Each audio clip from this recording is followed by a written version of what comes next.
Welcome to my colleague Agnes Thompson's channel. My name is Ethel. I will share my man with you. Subscribe to us. I sat on my porch, sipping my favorite peppermint tea, watching the summer sun slowly dip below the horizon, painting the sky in hues of orange and purple. My house, perched on a small hill overlooking the valley, was my sanctuary, a fortress I'd built with my own two hands, brick by laborious brick, after my husband, Richard, decided that his midlife crisis was best served by abandoning his family for a woman half his age and a life of ostentatious excess. I was 45 then, raw with betrayal but hardened by a fierce resolve, and I vowed then and there that I'd never depend on anyone again, especially not a man. And certainly not the fickle affections of children who seemed to vanish the moment their own lives blossomed. And I kept my word every single, solitary day since. I worked 2 jobs, sometimes 3, waitressing during the day and cleaning offices at night, meticulously saving every single penny, denying myself every small indulgence, every new dress, every vacation, until, eventually, this house, this magnificent, sturdy testament to my will, became a tangible reality. It wasn't just wood and plaster, it was a living monument to my independence, a silent witness to all my deepest sorrows and my quietest joys, the very soil where I had painstakingly raised my children, Emily and Mark, often alone, often feeling utterly overwhelmed but always pushing forward, until I had finally reached this stage in my life, aging gracefully, maintaining my fierce independence, every bit of it meticulously guarded. Now, at 78, Ethel May Gardner was not just a woman who knew the meaning of self-reliance. She embodied it, a spirit forged in the fires of adversity, and she valued it above all else, more than gold, more than comfort, more than fleeting companionship. My life had settled into a comfortable, almost serene rhythm these past few years, a tranquility I had earned through decades of struggle. My days were a peaceful mosaic of purposeful activities, tending to my vibrant rose garden, its thorny bushes a beautiful metaphor for life's challenges and rewards, volunteering at the local library, a quiet haven filled with the wisdom of ages, where I could lose myself in stories and help others find theirs, and simply enjoying the profound, satisfying solitude that only true, earned independence could bring, a silence that wasn't empty but full of the echoes of a life well lived. My children, bless their distant hearts, had long since flown the nest, each pursuing their ambitious careers with a relentless, almost desperate fervor that left little room for familial bonds. Emily, my daughter, a high-flying corporate lawyer in the cutthroat world of mergers and acquisitions, lived in a penthouse in New York City, always too busy for anything but a hurried, almost perfunctory phone call on major holidays. If even that, her voice clipped, her sentences precise, her answers always deflecting, always hinting at an overflowing schedule. Mark, my son, a shrewd and equally ruthless real estate developer, had settled in the sun-drenched, fast-paced world of Florida, equally engrossed in his own universe of multi-million-dollar deals and unforgiving deadlines, his calls often punctuated by the frantic tapping of a keyboard or the murmur of a distant assistant. Their calls had grown fewer and farther between over the years, a slow, almost imperceptible fading until they became almost non-existent, mere echoes in the digital ether. A hastily scribbled birthday card here, a brief, impersonal text message there, a polite but undeniably distant acknowledgement of my continued existence, as if I were a forgotten antique in their busy modern lives. I had long since made my peace with their absence, a quiet, melancholic acceptance that their lives were undeniably their own, shaped by ambitions I no longer shared, and I, in turn, had forged mine, complete and fulfilling, without their constant presence. Or so I thought, in my blissful, independent ignorance. The piercing, insistent ring of the doorbell shattered the peaceful hush of the evening, ripping through the twilight stillness like a discordant note in a gentle symphony. I frowned, instinctively checking my watch. It was almost 7 o'clock, a time when most respectable folks were settling down for dinner or their favorite evening program. No one, absolutely no one, ever visited my secluded home unannounced, especially not at this hour, not without a polite call beforehand. My neighbors, bless their sweet, thoughtful souls, were meticulous about respecting boundaries. They always called first, always, to ensure I was awake and ready for company. As I slowly, methodically made my way to the front door, each step a deliberate movement honed by age, a cold, icy knot of unbidden unease began to twist and churn in my stomach, a premonition I couldn't shake. Through the frosted glass panel of the door, I could vaguely make out two distinct figures, their silhouettes oddly familiar, one tall and slender, almost gaunt, the other noticeably broader-shouldered, radiating an aura of impatient entitlement. A sudden, jarring jolt of recognition, even before I fully opened the door, before I could confirm their identities with my own eyes, sent a literal chill down my spine, a shiver that had nothing to do with the cool evening air. Standing on my porch, bathed in the soft, fading glow of the evening light, were Emily and Mark. My daughter, Emily, was impeccably dressed, as always, in a tailored pantsuit, its fabric expensive and crisp, her sharp, almost predatory features framed by a perfectly coiffed blonde bob that shone under the porch light. My son, Mark, equally polished, wore an expensive polo shirt and designer jeans, a hint of barely suppressed impatience already etched upon his handsome, yet oddly unfamiliar, face. They looked different from the last time I'd seen them years ago. Older, certainly, the fine lines of responsibility and ambition now carved deeply into their faces, but also harder, more self-assured in a way that felt almost chillingly entitled, as if they owned the very ground they stood upon. "Mother," Emily said, her voice a carefully modulated tone, smooth as polished stone, a tone that I recognized from years past, one that usually preceded either a thinly veiled lecture or a calculated request, never a genuine inquiry. "It's good to see you," she added, offering a thin, practiced smile that seemed to stretch her lips but didn't quite reach the cold, calculating depths of her eyes. Mark simply nodded, a curt, almost dismissive gesture, his gaze already sweeping impatiently over the meticulously maintained exterior of my house, taking in the freshly painted trim and the vibrant, overflowing flower boxes I'd painstakingly tended to with such loving care all spring and summer. It was a look of quick, almost clinical appraisal, not genuine admiration, as if he were sizing up a piece of property, not greeting his aging mother.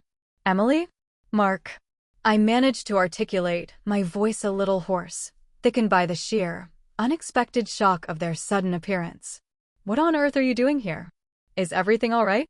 Has something happened?"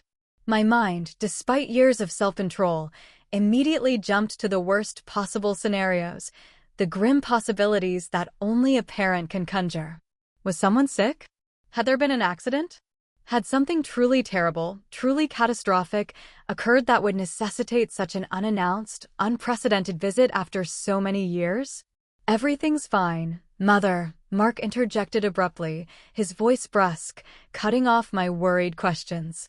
"We just needed to talk to you about the house." My heart, which had just begun to settle, gave a sudden, painful lurch. The house. Why the house? Of all the things they could have come to talk about, why this? A cold dread began to seep into my bones, replacing the initial surprise. "Come in, then," I said, stepping slowly aside, my movements deliberate, my spine stiffening imperceptibly as I opened the door wider. They walked in, their very presence, their aura of urban sophistication, somehow filling the entryway, making my cozy, comforting home feel suddenly small, crowded, and strangely alien. The sharp, expensive scent of their colognes and perfumes seemed to overpower the familiar, comforting smell of old books, dried lavender, and the faint, lingering aroma of freshly baked bread that usually permeated my home. We moved into the living room, a space I cherished, filled with worn armchairs that bore the marks of countless quiet evenings, family photos that captured fleeting moments of joy and innocence, and the lingering scent of wood smoke from the fireplace. Even in the height of summer, a comforting reminder of cozy winters. They didn't sit down immediately. They stood, almost imperiously, in the center of the room, as if waiting for me to acknowledge their unspoken authority, their uninvited dominion. I finally gestured to the sofa, my voice betraying nothing of my inner turmoil. "Please, make yourselves comfortable. This is my home, after all." Emily sat, her movements precise, almost robotic, crossing her long legs elegantly, while Mark, ever restless, remained standing, hands casually tucked into the pockets of his designer jeans, his gaze still scanning the room, lingering pointedly on the antique grandfather clock that had stood proudly in this very spot for generations, a silent sentinel of time. "Mother," Emily began, her voice formal, almost rehearsed, "we know you've been living here for a long time. And we truly do appreciate that. You've certainly kept it up wonderfully. But things have changed. Mark and I have recently been discussing our futures, our inheritances." The word hung in the air between us, cold and stark like a shard of ice. Inheritance. They hadn't called in months, hadn't bothered to visit in years, hadn't sent more than a cursory text, and now they were here, standing in my living room, talking about inheritance as if I were already in my grave, as if my life had concluded and it was time for them to pick through the remains. A wave of indignation, sharp and sudden, like a physical blow, washed over me, chilling me to the core. Inheritance. I repeated, my voice tight, trying with all my might to keep it steady, to prevent the tremor of anger from betraying my composure. "I'm still very much alive, thank you very much, and quite capable of managing my own affairs, as I always have been." Mark finally spoke, his voice brusque, betraying a hint of thinly veiled impatience, as if my very existence was an inconvenient delay in their plans. "We know that, Mother. But we're simply being practical, you understand. Forward thinking. The market is incredibly hot right now, soaring to unprecedented heights. This property, with its generous size, its unique zoning, and its prime location overlooking the valley, is, frankly, incredibly valuable. It could fetch a substantial sum. And frankly, with all due respect, you don't really need all this space anymore, do you? It's a lot of upkeep, a lot of work, and it must be quite a burden for someone of your advanced years." I stared at him, dumbfounded, utterly speechless at his audacity. Upkeep? Burden? This house wasn't just a physical structure, it was my life's work, my very soul poured into its foundations, my unwavering legacy. Every single nail, every painstakingly placed board, every vibrant, blossoming plant in the garden was a living, breathing testament to my relentless hard work, my unwavering perseverance, my sheer grit. "Need all this space?" I echoed, my voice rising slightly, the tremor of anger now undeniable, a quiet storm beginning to gather within me. "This isn't just space, Mark. This is my home. This is my home. A home I built and paid for entirely by myself, with no help from anyone, least of all you two." Emily smoothly interjected, her voice reverting to that sickeningly sweet, persuasive tone, the one she used to manipulate juries or close a difficult deal. "We understand your emotional attachment, Mother. We really do. It's perfectly natural. But from a purely financial perspective, from a logical, business standpoint, it's simply not efficient. It's an asset that's currently underperforming. And as your children, your only direct heirs, we have a right to a share. We've been talking to our lawyers, Mother, the very best, and they've unequivocally confirmed that as your only direct heirs, we have a legitimate, legal claim to this property. A significant claim at that. A claim." I felt a tremor of disbelief, a cold, horrifying realization of their true intentions. "A claim to what? To my house? The house I built from the ground up, plank by plank, nail by nail? The house you barely visited? The house you left me to maintain all these years, battling leaky roofs and faulty plumbing without so much as a thought or an offer of help?" My voice was trembling now, but not with fear. It was trembling with a white-hot, righteous anger I hadn't felt in decades, an inferno of suppressed resentment threatening to erupt. "We have a right to a share," Mark stated again, his voice firm, almost belligerent, echoing the very phrase from the hook, his eyes flashing with a predatory gleam. "We've done our research, extensive research, Mother. This house, It's a significant asset, a gold mine just sitting here, waiting to be unlocked. And quite frankly, Mother, we've both faced some unexpected, incredibly challenging financial setbacks recently.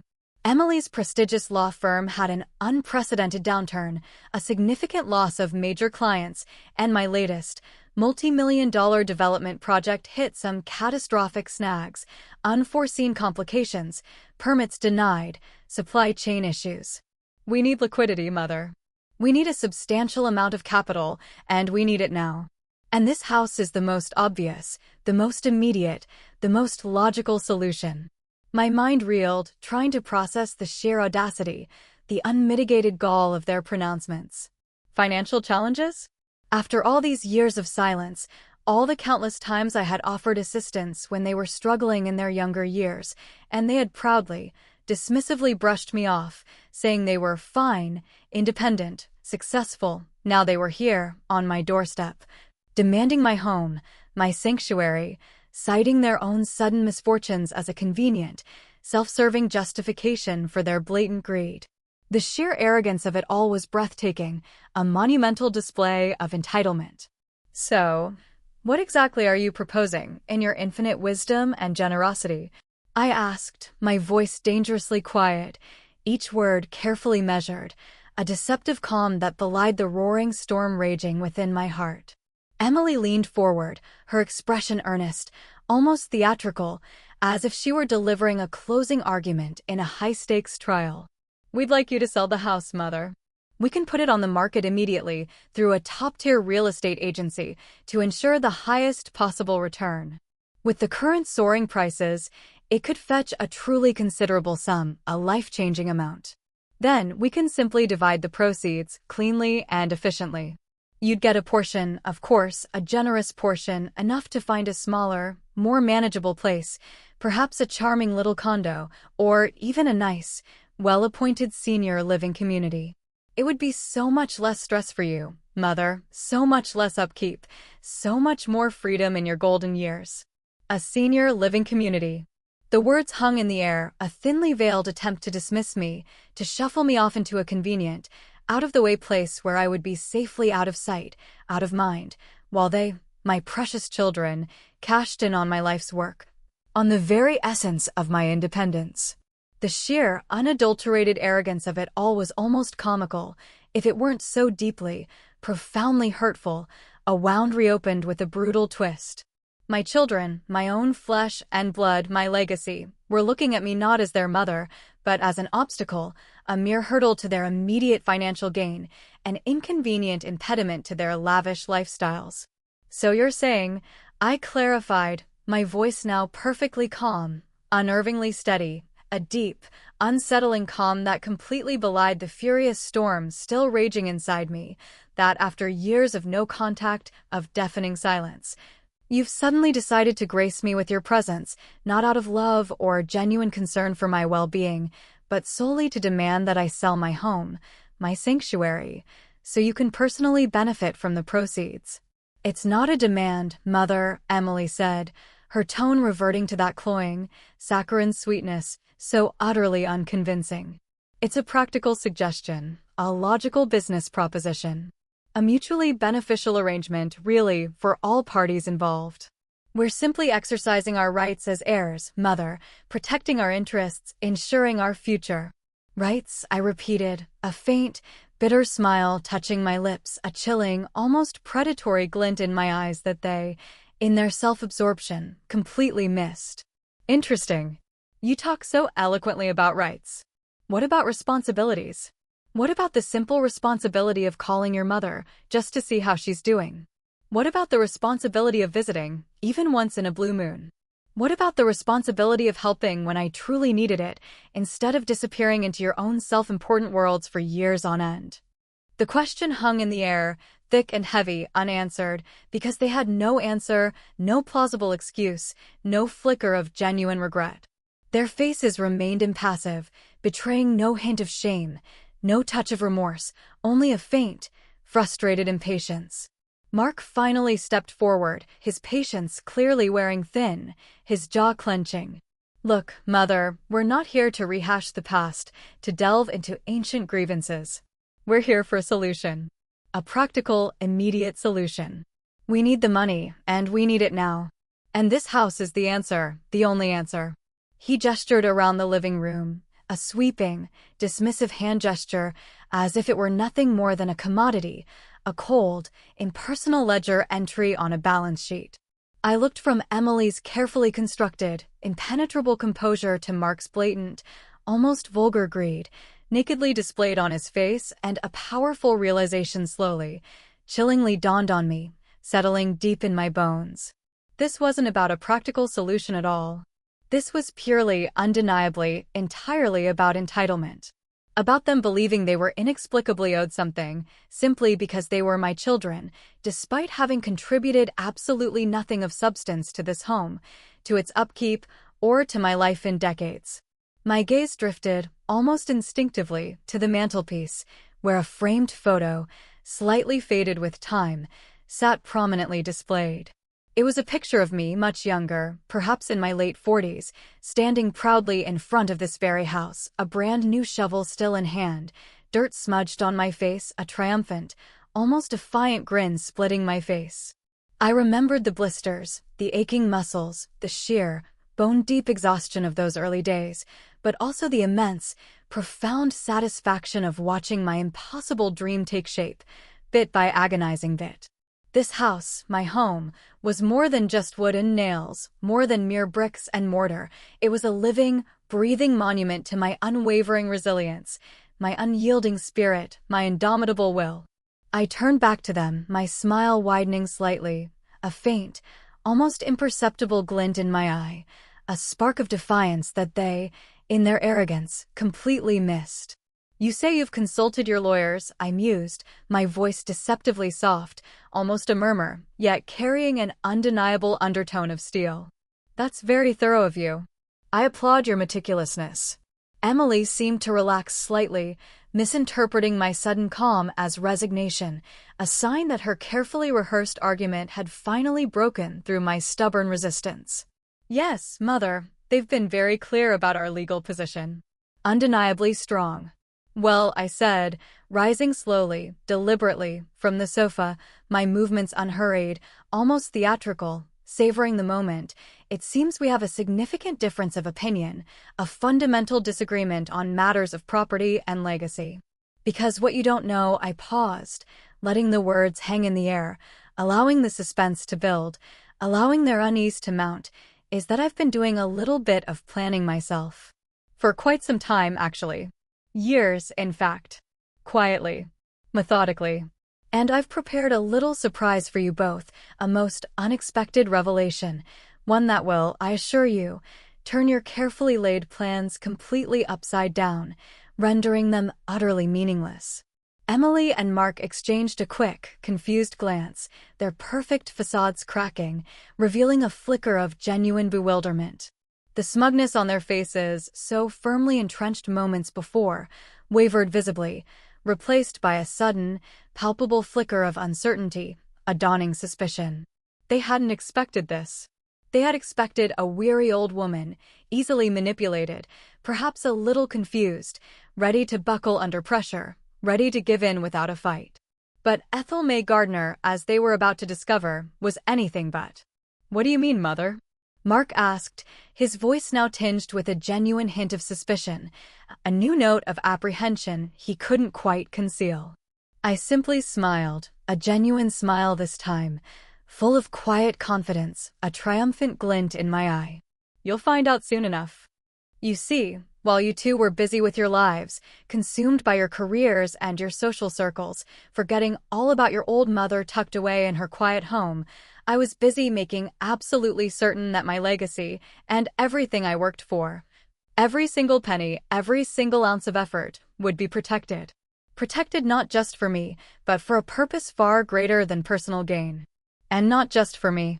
I walked over to the antique desk in the corner of the room, a cherished piece of furniture I had lovingly inherited from my own wise grandmother, its dark wood gleaming softly in the fading light, and with deliberate slowness, I picked up a slim, but weighty, manila envelope. This, I said, holding it up for them to see, its unassuming appearance belying its immense power, contains the first piece of the puzzle. The first clue to your undoing. And it's going to make things very, very interesting indeed. For all of us. Their eyes were fixed on the envelope, a strange, volatile mix of intense curiosity and rapidly growing apprehension. They knew, instinctively, that whatever was inside, whatever cryptic secrets it held, it wasn't good news for them. The air in the room, moments ago thick with their overpowering arrogance and self-assured entitlement, was now heavy with a suffocating anticipation and a dawning, icy sense of dread. "I suggest you make yourselves comfortable, children," I said, my voice gaining a newfound, steely strength, an authority they hadn't heard in years, because this is going to be a long evening. And it's going to be full of revelations you never anticipated, disclosures that will undoubtedly disabuse you of your current notions. I opened the envelope, slowly, deliberately, almost ceremoniously, drawing out the moment, enjoying the subtle, almost imperceptible shift in their expressions from mere curiosity to outright, panicked alarm. Their meticulously crafted plans, so carefully laid out, so confidently presented, were about to unravel before their very eyes. And they, in their myopic pursuit of wealth, had absolutely no idea how truly, utterly unprepared they were for the profound, life-altering surprise I had been patiently, meticulously waiting to deliver. This, I knew with a deep, quiet satisfaction, was just the beginning. My children, Emily and Mark, watched me with a mixture of raw apprehension and stunned disbelief as I slowly, almost theatrically, pulled a thick, yellowed, official-looking document from the manila envelope. The paper rustled softly, a small, insignificant sound that nevertheless seemed to echo loudly in the tense silence of the living room. They still stood, frozen in their positions, like statues carved from their own hubris, their earlier, overwhelming arrogance replaced by a palpable, almost suffocating tension. A bead of sweat formed on Mark's brow, and Emily's usually unreadable face twitched almost imperceptibly. "What is that, Mother?" Emily asked, her voice losing its practiced, corporate calm, a sharp, undeniable hint of genuine fear now lacing her words, making them tremble slightly. I didn't answer immediately. I took my time, allowing the silence to stretch, to expand, amplifying their discomfort, their growing unease. The old grandfather clock in the corner, a faithful sentinel of time, chimed softly, its steady, comforting rhythm a stark, ironic contrast to the frantic, panicked beating of their hearts, which I could almost feel vibrating across the room. So palpable was their anxiety. Finally, with a deliberate, almost ceremonial gesture, I unfolded the document, smoothing out the countless creases on its brittle, ancient surface, revealing the meticulously handwritten script beneath. "This," I began, my voice clear and unwavering, resonating with an authority they hadn't heard from me in years, "is a deed. Not just any deed, mind you. This is the original, notarized deed to this very property, dating all the way back to the exact day I first purchased the barren land, parcel by parcel, even before I laid the first brick or drove the first nail to start building this house. It's the very foundation, both literal and metaphorical, of everything you see around you." Mark scoffed, a nervous, dismissive, almost desperate sound that was more a gasp than a genuine laugh. "So what, Mother? We know you own the house. That's precisely why we're here, isn't it? We're your heirs, your only direct descendants. We have a legitimate, undisputed claim." His voice was trying to regain its former bravado, its arrogant confidence, but it cracked noticeably at the edges, betraying the fear beginning to creep into his carefully constructed facade. I merely smiled, a knowing, almost pitying smile that was devoid of any malice, but full of profound understanding. "Oh, Mark, if only it were that simple. If only life and legality were as straightforward as you wish them to be. You see, when I painstakingly built this house, when I poured every ounce of my sweat and tears and every hard-earned penny into its construction, I wasn't just thinking about myself, about my own immediate comfort. I was thinking meticulously, strategically, about my future. And, surprisingly, about your future, though it seems you've conveniently forgotten all about my very existence for the last decade, busying yourselves with your own lives. My eyes, unblinking, met Emily's, and for a fleeting, almost imperceptible moment, I saw a flicker of something that resembled shame, a fleeting ghost of recognition of their past neglect, quickly masked by her ingrained lawyerly composure, her face tightening into an impenetrable mask once more. I made some unusual arrangements back then. Arrangements that, shall we say, make the concept of heir a little more complicated, a little more nuanced than you might initially imagine. The standard definitions, dear Emily, do not always apply. I held up the document for them to see clearly, pointing with a steady finger to a specific, intricately worded clause, its antiquated language hinting at profound legal foresight. This clause here, meticulously crafted and legally binding, it states that upon my passing, or should I choose to permanently vacate the property for any reason, the ownership of this house and the surrounding land would not automatically transfer to my direct descendants, as is customary. Instead, it would be irrevocably held in a charitable trust, meticulously managed by an independent, third-party board of trustees, with very specific, legally defined conditions for its perpetual use. Conditions that have nothing to do with personal inheritance. Mark's eyes narrowed, his features hardening. A trust? What kind of trust, for heaven's sake? And why, in the name of all that's practical, would you do something so unconventional? So utterly self-defeating? He practically spat the words out, his voice hoarse with a mixture of anger and bewilderment, his face reddening with mounting frustration. Emily, ever the strategist, ever the analytical mind, was already leaning forward, her professional curiosity overriding her personal distress, trying desperately to read the fine print from a distance, her eyes scanning the faded parchment with an almost desperate intensity.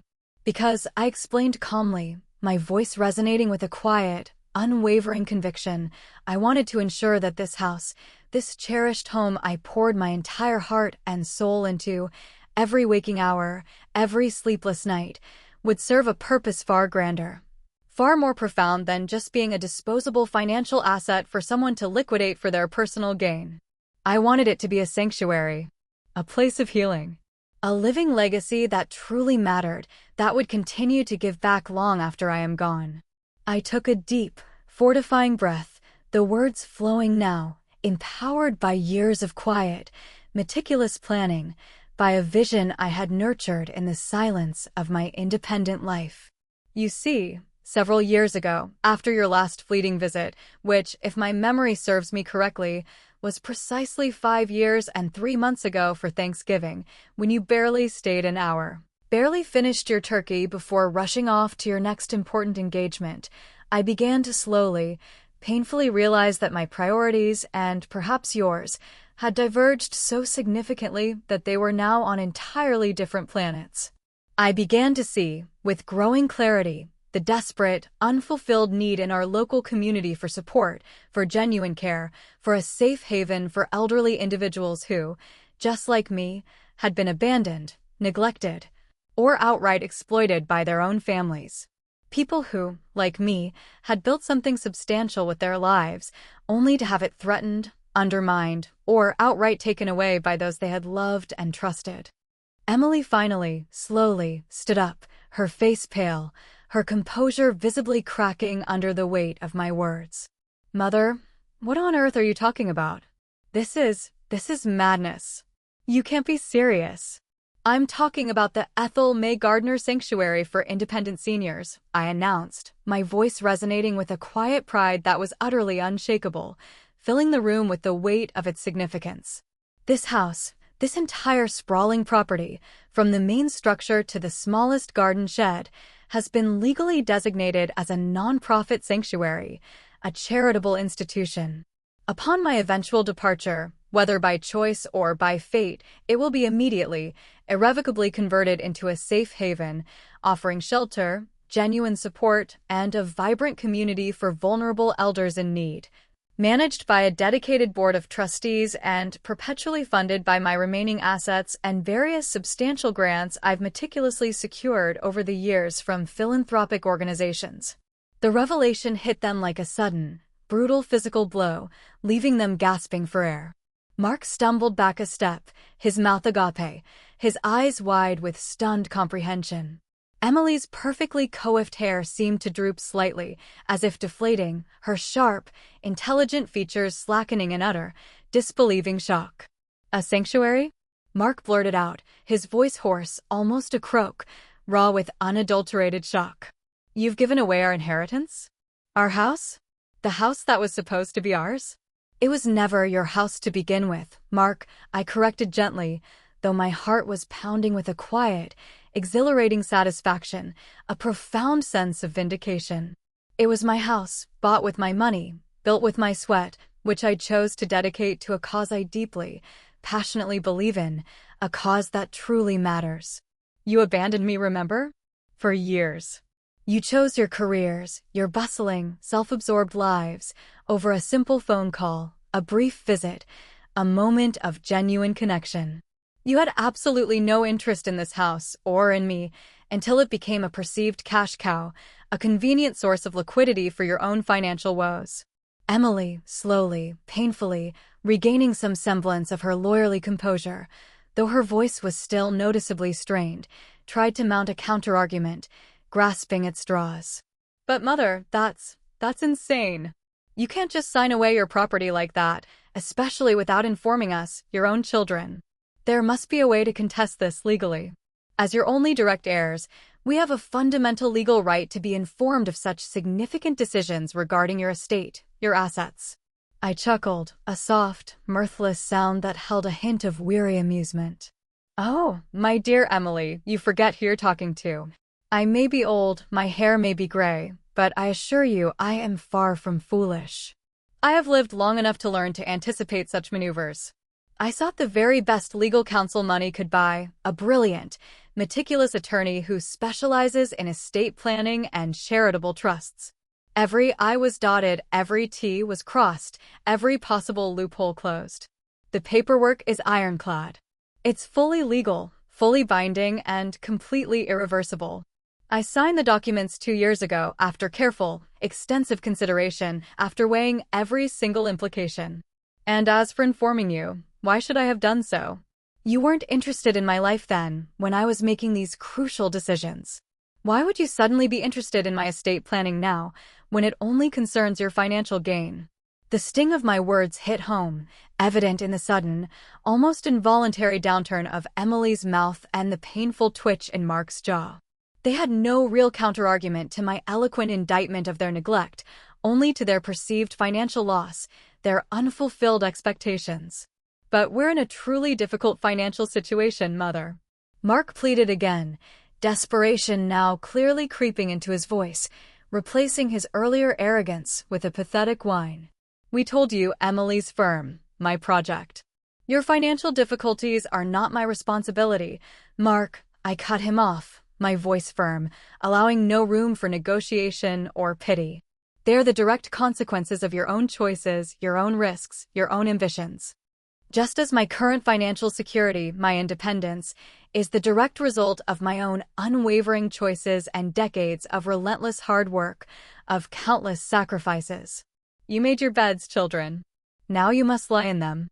I paused again, allowing them to fully absorb the weighty, undeniable truth of my words, letting the bitter taste of reality settle in their mouths. However, I continued, a faint, almost imperceptible mischievous glint appearing in my eye, a spark of cunning that they, in their distress, completely missed. "There is one small detail, one final clause, that you might find interesting, perhaps even beneficial. The terms of the trust agreement specify that for the sanctuary to officially, smoothly, and irrevocably commence operations, the property must be entirely free of any encumbrances. This includes any potential lingering family disputes or unresolved legal claims. And while your direct legal claims to the property are, as I said, utterly invalid, your very presence here, your argument, your verbal claims, it is an encumbrance. A legal inconvenience." Emily's eyes widened, a dawning realization spreading across her face. "What does that mean, Mother? What kind of encumbrance?" I picked up another document from the envelope, This one is single, crisp sheet of paper with a bold, official heading, its stark simplicity concealing a powerful leverage. It means, I said, a faint, triumphant smile spreading across my face, a smile that tasted of long-awaited victory, that to ensure the smooth, unimpeded transition of this property into the sanctuary, the trust has a final, very specific clause. A clause that states, unequivocally, that if any direct heir attempts to legally contest or physically impede the establishment and operation of the Ethel May Gardner Sanctuary, they automatically and irrevocably forfeit any and all future minor provisions I had lovingly made for them outside of the main estate. Provisions that are, for now, completely separate from this house. Minor provisions?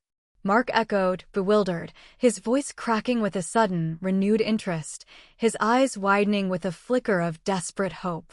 What minor provisions? You never mentioned any other provisions.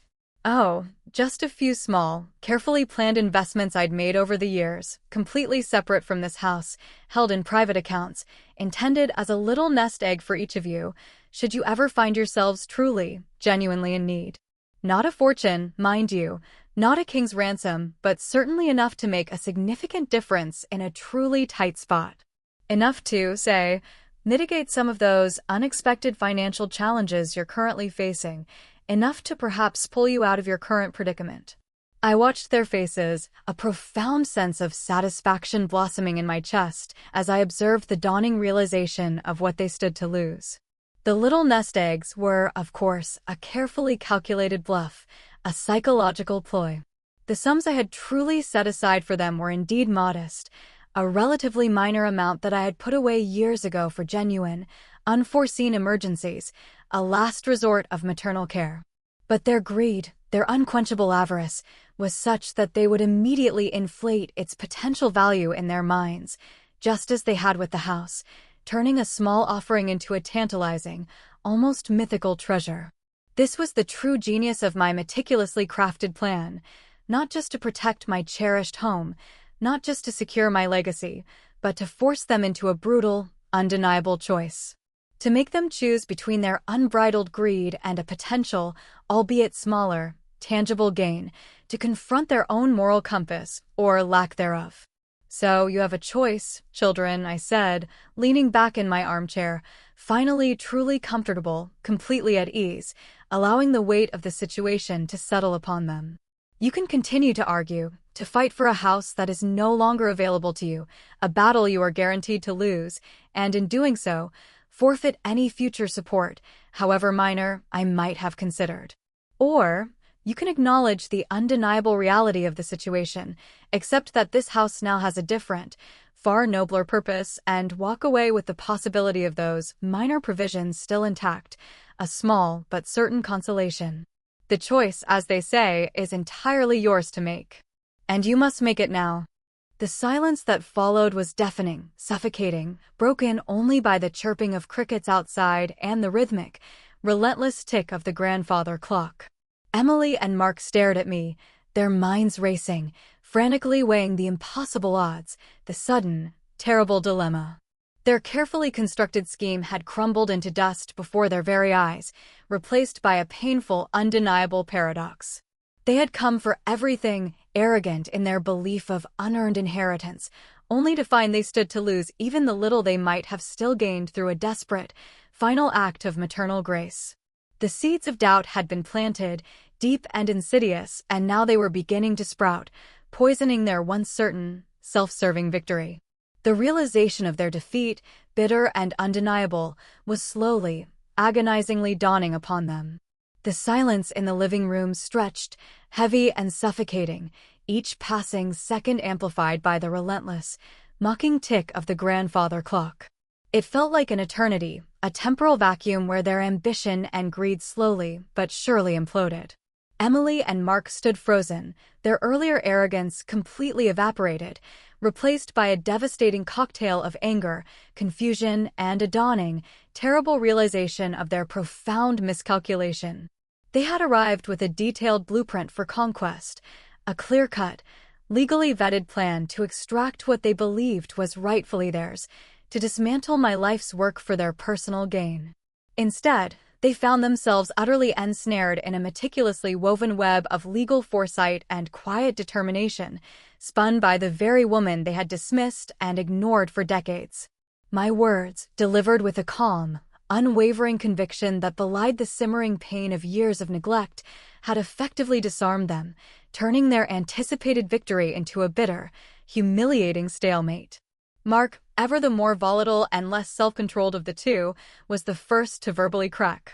"This is blackmail, Mother," he choked out, his voice raw with frustrated disbelief, tinged with a childish whine. "You're trying to blackmail us into backing off. This is immoral. Unfair." I merely raised an eyebrow, a slight, knowing smile playing on my lips, a silent acknowledgement of his predictable outburst. "Blackmail, Mark? Or simply smart, strategic planning? You came here demanding what you felt was owed to you, based on a legal premise that, as it turns out, is entirely moot, a fallacy you failed to investigate properly. I, on the other hand, am offering you a choice. A profound choice. A choice between nothing at all, a complete and utter forfeiture of any future consideration from me, and a small, unexpected assistance to genuinely help you through your difficult financial situations. It's called negotiation, dear boy, a concept I imagine you're quite familiar with in your high-stakes real estate dealings. Only this time, you are not the one holding all the cards." Emily, who had been uncharacteristically quiet, her analytical mind visibly whirring, finally spoke, her voice strained, tinged with a genuine note of bewildered hurt that, for the first time that evening, felt almost sincere. "But, the sanctuary. Why didn't you ever tell us? Why did you keep this a secret from your own children? How could you do this?" Her question, though still framed in an accusatory tone, carried a faint echo of genuine curiosity, a desperate need for understanding. "Why should I have told you?" I retorted, my voice still gentle, but firm, unshakable. "When have you ever shown any genuine interest in my life beyond a perfunctory, obligation-driven holiday greeting? When I faced serious illnesses alone, navigating the complexities of healthcare without a single call of concern. When I needed help around the house with major repairs that were beyond my strength, where were you? When I simply yearned to share a quiet cup of tea and a heartfelt conversation, to tell you about my days, my thoughts, my dreams, where were you then?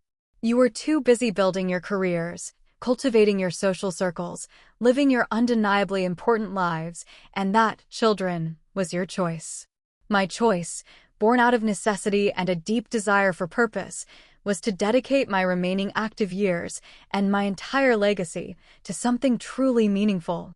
Something that wouldn't simply be divided and forgotten, squandered on luxury cars and lavish vacations, but would stand as a beacon of hope for those less fortunate than yourselves."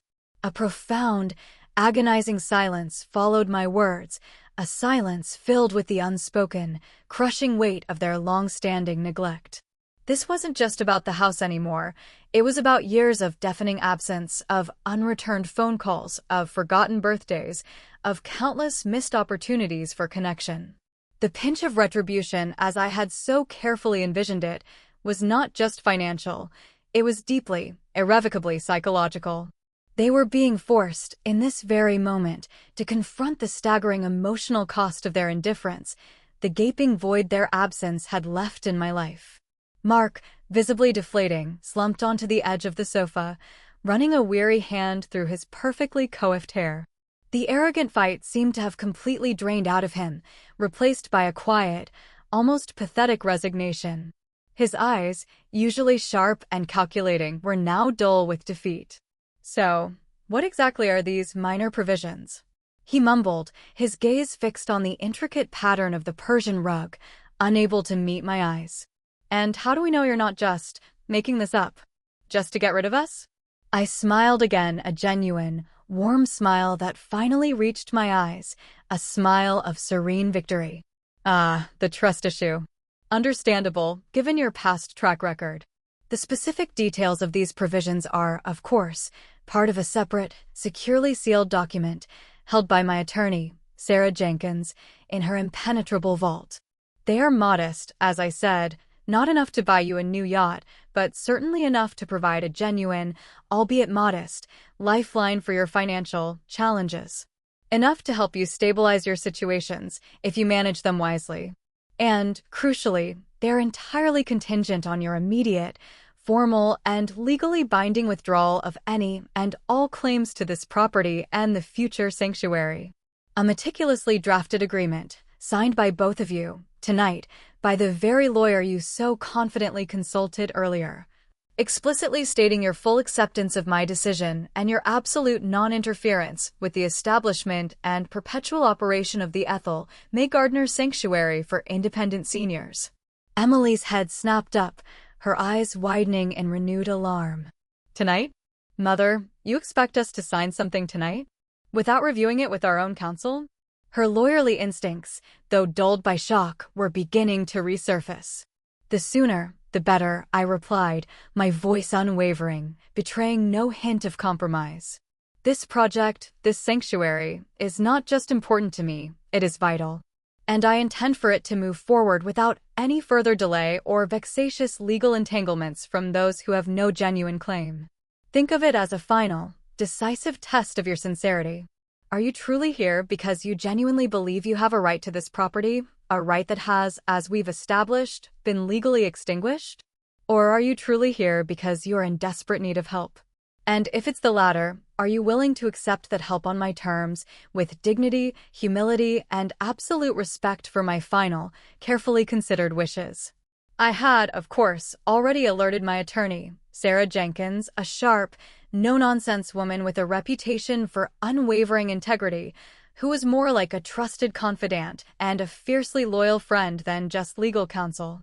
She was on standby, poised and ready to draft the necessary agreement at a moment's notice, waiting for my signal.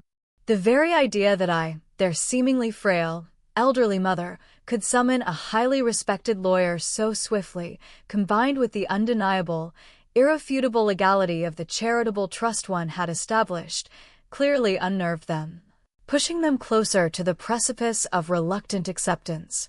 They exchanged another long, silent look, a profound, internal debate unfolding between them, their desperate hopes crashing against the immovable rock of my carefully constructed plan. They had walked into a meticulously set trap of their own making, lured by the irresistible scent of what they believed was easy, unearned money. Now, they had to choose between foolishly continuing their futile fight, thereby losing everything, or cutting their losses and potentially exacerbating them by contesting an unwinnable battle. After what felt like an eternity, a silence so profound it was almost physical, Emily finally let out a deep, ragged sigh, a sound of profound exhaustion and utter defeat. "All right, Mother," she said, her voice completely devoid of its earlier sharpness, its corporate polish, replaced by a quiet, almost sorrowful resignation. "We'll sign. We'll accept your terms. There seems to be no other choice." Mark, still looking grim, his face etched with a bitter resentment, nodded silently in agreement, his shoulders slumped, his once proud posture now one of abject surrender. The battle, the long, silent war of wills, was finally, irrevocably over. And I, Ethel May Gardner, had, with quiet determination and profound foresight, won. Not with a shout, but with a whisper. Not with brute force, but with cunning intellect and years of patient, meticulous planning. I reached for my phone, a vintage rotary model that stubbornly refused to connect to their modern world, and slowly, deliberately dialed Sarah's number. She picked up on the first ring, a testament to her preparedness. "They're ready," I simply stated, my voice calm, the briefest hint of triumph dancing in my tone. Within an hour, Sarah was at my front door, her briefcase clutched firmly in her hand, the neatly prepared legal documents, crisp and official, tucked inside. The signing was a somber, almost surreal affair, devoid of any further argument or even a single protest from Emily or Mark. Their signatures, placed carefully, almost reluctantly, on the bottom of the page, felt like a silent, reluctant acknowledgement of their absolute defeat and a bitter, painful acceptance of my enduring strength and foresight. As they stood to leave, the oppressive tension in the room had finally dissipated, replaced by a quiet, almost respectful distance between us. The air felt cleaner, lighter, as if a heavy, invisible burden had been lifted from my shoulders, from the very foundations of my home. We're truly sorry, Mother, Emily murmured, her gaze, for the first time in a very long time, finally meeting mine, and to my surprise, I saw a flicker of genuine, unfeigned remorse in her tired eyes, a ghost of the young girl I once knew. For everything. For our absence. For our assumptions. Mark remained largely silent, his eyes fixed on the door, but his posture, his slumped shoulders, and the uncharacteristic humility etched on his face spoke volumes. I simply nodded, a small, knowing smile still gracing my lips. Go home, children. Live your lives. And remember that true wealth lies not in what you take, not in what you inherit without effort, but in what you painstakingly build with your own hands, what you courageously overcome, and what you selflessly give back to the world, to those who truly need it. They turned and walked slowly down the path, their footsteps echoing faintly in the quiet evening air, not with the triumphant, arrogant stride of conquerors, but with the weary, humbled shuffle of those who had learned a difficult, deeply painful, yet ultimately necessary lesson. I watched them go, standing on my porch once more, the last, lingering rays of sunlight painting the sky in fiery hues, symbolizing both an ending and a brilliant new beginning. The house felt lighter, cleaner, imbued with a fresh purpose. The Ethel May Gardner Sanctuary for Independent Seniors would soon become a vibrant reality, a powerful beacon of hope for countless other vulnerable individuals, built not on the shifting sands of personal inheritance, but on the unshakable foundations of my own resilience, my unwavering spirit, and my compassionate foresight. My wisdom, my meticulous planning, and my quiet, unyielding determination had not only protected my beloved home, but had also, in a subtle and profoundly satisfying way, delivered a lasting, unforgettable lesson to my children. They had come to strip me of my dignity and my home, to cash in on my life's labor, but instead, they left with a stark, undeniable understanding of their own moral shortcomings and the true value of integrity. And that, I realized, as I stood there in the quiet twilight, was the most satisfying outcome of all. My story was not one of lingering bitterness, but of profound, undeniable triumph.